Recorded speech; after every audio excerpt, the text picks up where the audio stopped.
on a une surface de pommes de terre qu'on cultive annuellement entre 30 et 40 hectares. Ce qui est assez impressionnant avec cette production aussi, c'est les quantités qu'on produit.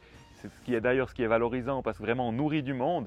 Donc par exemple ce matin, on a récolté environ 1 hectare, même un peu plus qu'1 hectare, mais si on prend 1 hectare à 40 tonnes, en comptant 250 grammes par personne, ça représente quand même 120 000 menus. Donc c'est assez impressionnant de se dire qu'on nourrit autant de monde avec nos champs, avec notre culture. On les récolte de mi-août à fin octobre, selon la météo et les variétés, et on va les utiliser pour faire soit de la consommation ou de la pomme de terre industrielle, donc de transformation.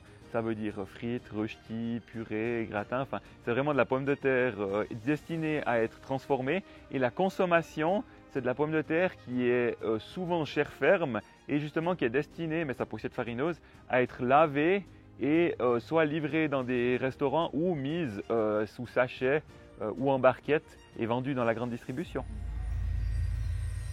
C'est une culture très sensible, fragile.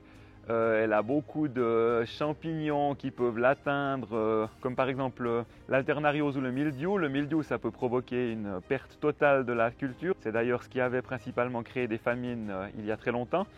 Il y a pas mal d'insectes, des ravageurs, il y a les taupes, les souris. En plus de ça, il y a la météo. Dans l'ensemble, il y a beaucoup de facteurs qui sont délicats pour cette culture.